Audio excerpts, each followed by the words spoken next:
Hello and welcome to another episode of Beyond Borders with Dona. আজকে আপনাদের host আমি সৈকত, আর আজকে আপনাদের নিয়ে যাবো আমি দীঘা টু হাওড়া। আর যে ট্রেনটা আমরা যাবো সেটা হলো 12858 তাম্রলিপ্ত এক্সপ্রেস।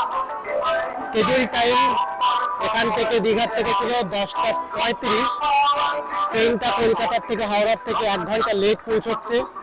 তো এখন স্কেডিউল টাইম যেটা দিয়েছে সেটা দিয়েছে 11:35। তো চলুন যাওয়া যাক হাওড়া।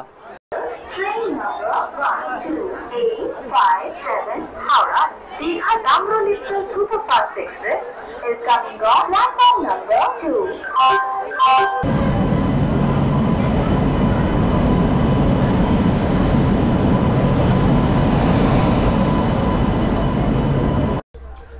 আমাদের আজকের কোচ C2 তে সিট নাম্বার 33 to 38।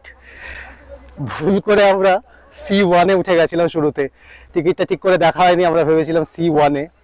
বসার পরে ওখানে অন্য প্যাসেঞ্জার যার সিট সে এসে বলে আপনার তো সিট না এটা। তারপরে আবার C1 থেকে C2 কানেক্টেড কোচ চলে এসেছি আমরা, বসে গেছে সবাই C2 তে। আজকের এই জার্নিতে আমরা কভার করবো 186 কিলোমিটার দীঘা থেকে হাওড়া। আর এই ট্রেনটার স্কেডিউল অ্যারাইভাল টাইম হাওড়াতে হচ্ছে 1:55। কিন্তু যেহেতু অলরেডি লেট হয়ে গেছে, তো আমার মনে হয় না 1:55 আমরা পৌঁছবো। দেখা যাক কটায় পৌঁছয়। আর আপনারা যারা এই ট্রেনে দীঘা থেকে হাওড়া অলরেডি গেছেন, আমার সাথে একটু নিজেদের এক্সপিরিয়েন্স শেয়ার করবেন। ইউজুয়ালি কি এমনি লেট করে, কারণ আমরা যখন এসছিলাম এই ট্রেনটাতে এসছিলাম, আসার সময় ওটা অলমোস্ট 1 আওয়ার লেট ওখান থেকে স্টার্ট হয়েছিল হাওড়া থেকে। যাই হোক, চলুন তাহলে যাত্রা স্টার্ট করা যাক।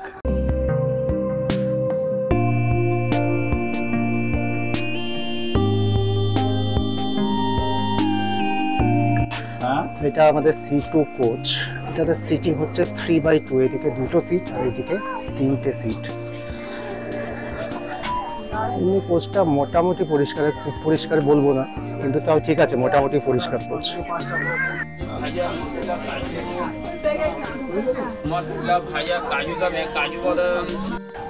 সময় 11:22 আর ট্রেন ছেড়ে দিয়েছে দীঘা স্টেশন থেকে। চলুন তাহলে যাত্রা শুরু করা যাক।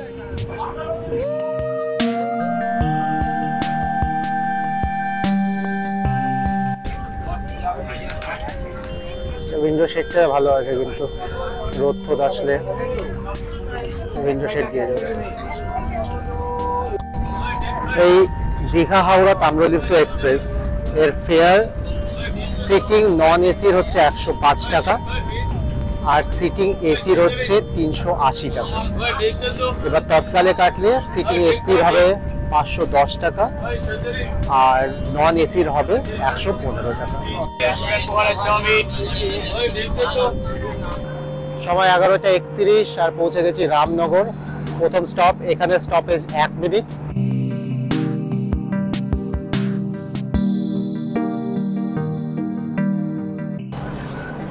রামনগর থেকে ট্রেন ছেড়ে দিয়েছে। চলুন আমরা ওয়াশরুমটা একবার চেক করে নিই, এসির ওয়াশরুমের কি অবস্থা। আসার সময় নন এসিতে এসেছিলাম, ওয়াশরুমটা খুব একটা ভালো ছিল না, এসিটা দেখি। পরিষ্কার করে গেছে, এখন ফ্লোরটাতে পুরো জল ভরা, আমি যেতে পারবো না, আপনাকে বাইরের থেকেই দেখিয়ে দিই।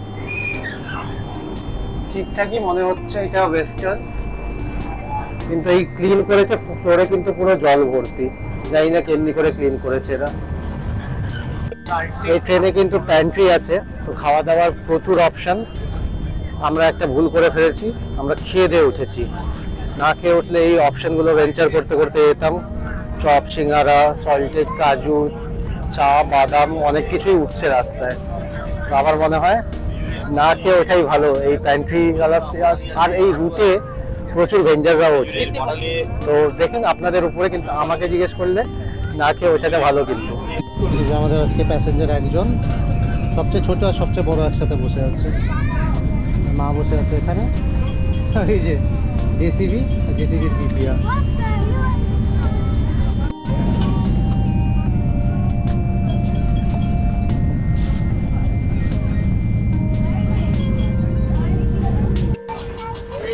যেরকম দেখলেন আপনারা, ক্লিন হচ্ছে কোচ, আর যেরকম আপনাদের বললাম, এটা কিন্তু আমাদেরও রেসপন্সিবিলিটি কোচকে ক্লিন রাখার, আর তার সাথে আরেকটা রেসপন্সিবিলিটি আমাদের থাকে, এটা ফিডব্যাক প্রোভাইড করা রেলওয়েজকে। ফিডব্যাকটা কিভাবে প্রোভাইড করবেন সেটা হলো আপনাদের কাছে উনি আসবেন, যেই থাকবে ট্রেনে সুপারভাইজার, আর এরকম একটা ফিডব্যাক ফর্ম আপনাদের প্রোভাইড করবে। এই ফর্মটা ভরে আপনি ওনাকে ফেরত দিয়ে দেবেন। এই ফর্মটা কার কাছে যাবে? এটা রেলওয়ে অফিসে সাবমিট হবে ফর্মটা, আর ওখানে স্ক্রুটিনাইজ হবে। তো আপনারা পারলে একটু সময় বের করে এই ফর্মটা ভরে দেবেন। সময় 11:50 আর পৌঁছে গেছি আমরা কাঁথি স্টেশন। কাঁথি স্টেশনের স্টপেজ হচ্ছে 2 মিনিট।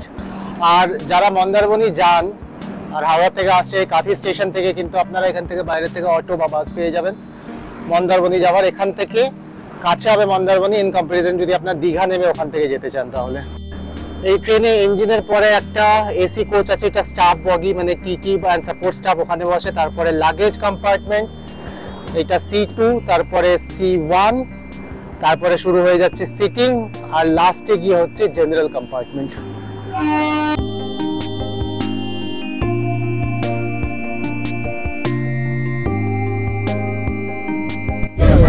এখানে কিন্তু ইনি খাবারের অর্ডার দিতে এসেছেন দুপুরের। তো আপনারা যদি লাঞ্চ করতে চান তো ইনি আসবেন এরকম অর্ডার দিতে, অর্ডার দিয়ে দেবেন।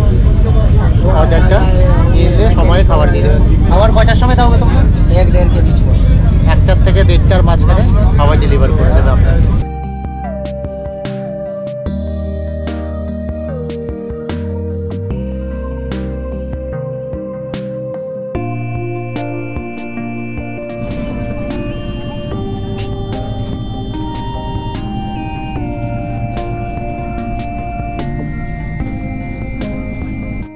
এই তমলুক স্টেশন ঢোকানোর আগে ট্রেন দাঁড়িয়ে গেছে, মনে হয় লাইনে কোনো কাজ চলছে। আগে আমি দেখতে পাচ্ছি একটা দূরে লাল পতাকা দেওয়া আছে লাইনের উপরে, আর এই ট্রেন দাঁড়িয়ে আছে। আমি দেখলাম আগে ড্রাইভারও নিচে নেমে গেছে, সে কিছু নেমে দেখছিল ফুল পাতা, আমিও নেমে গেলাম।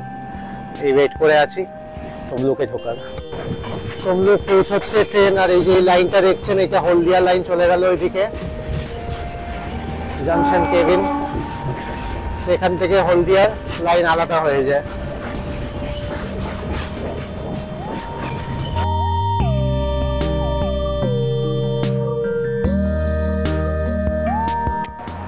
সময় এখন 1:20, আর ট্রেন নিজের স্কেডিউল টাইম 11:58 থেকে 1 ঘন্টা 18 মিনিট লেটে পৌঁছেছে তমলুক স্টেশন। এই তমলুক স্টেশন কিন্তু অনেক কারণে ফেমাস। প্রথম তো হলো হরগোবী মায়ের মন্দির, দ্বিতীয় শরৎচন্দ্র চট্টোপাধ্যায়ের ভিটে বাড়ি এখানে, তৃতীয় মাতঙ্গিনী হাজরা আমাদের ফ্রিডম ফাইটার, ওনার বাড়িও কিন্তু এখানে। তো আমার মনে হয় একবার তমলুককেও কভার করতে হবে, কি বলেন আপনারা? তমলুকে স্টপেজ টাইম ছিল 2 মিনিট, আর ট্রেন ছেড়ে দিয়েছে ফর নেক্সট ডেস্টিনেশন।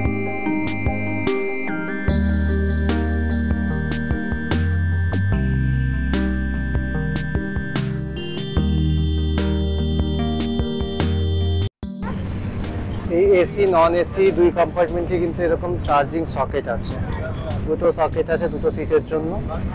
আর একটা জিনিস যেটা আছে সেটা হচ্ছে লাইটস, এখানে রিডিং লাইট দেওয়া আছে, আর অপারেটর কলিং বাটনও আছে এখানে।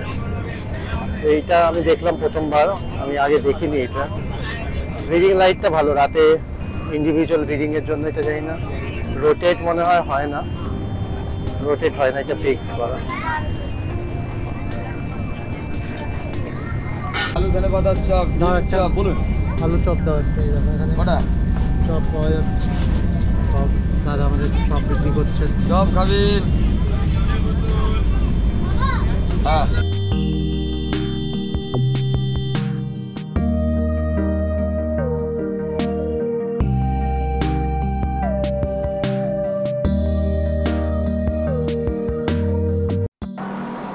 সময় দুপুর 2টো, আর ট্রেন পৌঁছে গেছে মেচেদা। 127 কিলোমিটার ট্রাভেল করার পরে 1 ঘন্টা 24 মিনিট লেটে ট্রেন আমাদের মেচেদাতে পৌঁছলো। এরপরে উলুবেড়িয়া, তারপরে সাঁতরাগাছি, আর তারপরে হাওড়া। এখন অবধি 2-3 জায়গায় ট্রেন দাঁড়িয়েছে, এক জায়গায় লাইনের কাজ চলছিল, এক জায়গায় ক্লিয়ারেন্স পাইনি। আর এই মেচেদাতে স্টপেজ হচ্ছে 2 মিনিট।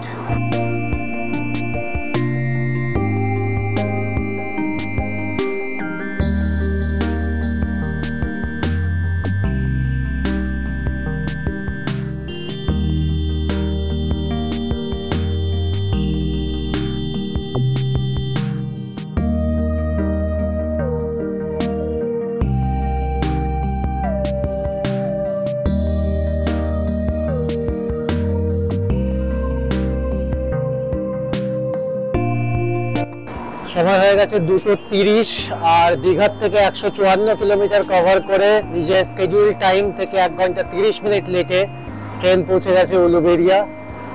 উলুবেড়িয়ার পরে 2টো স্টেশন, সাঁতরাগাছি আর তারপরে হাওড়া। এই উলুবেড়িয়া কিন্তু কলকাতার কাছের একটা মেজর ইন্ডাস্ট্রিয়াল বেল্ট, আর সেটাই রিজন কি মোস্ট অফ দ্য ট্রেন দিকটা একই দিক দিয়ে যায়। জাংশন না হওয়া সত্ত্বেও উলুবেড়িয়াতে একটা স্টপেজ থাকে। উলুবেড়িয়াতে স্টপেজ টাইম ছিল 1 মিনিট, আর ট্রেন ছেড়ে দিয়েছে সাঁতরাগাছির জন্য।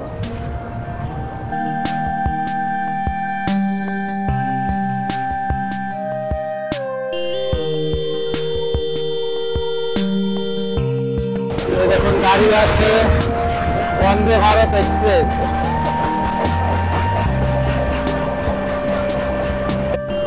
ট্রেন ঢুকছে সাঁতরাগাছি, এগুলো সব কার শেড। মোটামুটি হাওড়াতে যতগুলো ট্রেন চলে সবগুলো কিন্তু এখন কার শেড হয় সাঁতরাগাছিতে এসে, আর এখান থেকেই ট্রেন আবার হাওড়া যায়, আর ওখান থেকে স্টার্ট হয়। 3, 2, 1 চালু শুরু স্টার্ট। ছোট বাবু এই কোপ থেকে গাইড কি করে করব? এটা হলো টিকিয়াপাড়ার কার শেড। এই হাওড়া আর সাঁতরাগাছির মাঝখানে যতগুলো স্টেশন আছে মোটামুটি সব স্টেশনকেই কিন্তু এখন কার শেড হিসেবে ইউজ করা হয়। এই দেখুন, এটা এই পুরো এরিয়াটাই হচ্ছে কার শেড এরিয়া।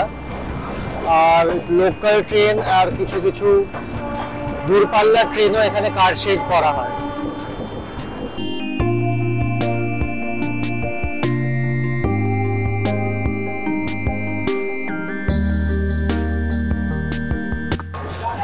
টাইম 3:45, আর আমরা পৌঁছে গেছি হাওড়া স্টেশন।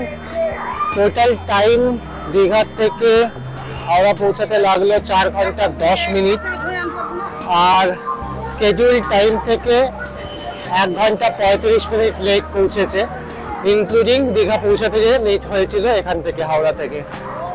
ওভারঅল আমি বলবো ট্রাভেল ওয়াজ ওকে, ট্রাভেলে কোনো প্রবলেম হয়নি। কোচ খুবই পরিষ্কার রাখা হয়েছিল, টয়লেট লাস্ট অব্দি পরিষ্কার ছিল। বাস এইটাই কি এটা লেট করেছে প্রচুর, মানে 2টোর সময় এখানে পৌঁছে যাওয়ার কথা, তার জায়গায় পৌঁছেছে আর 2:03:45।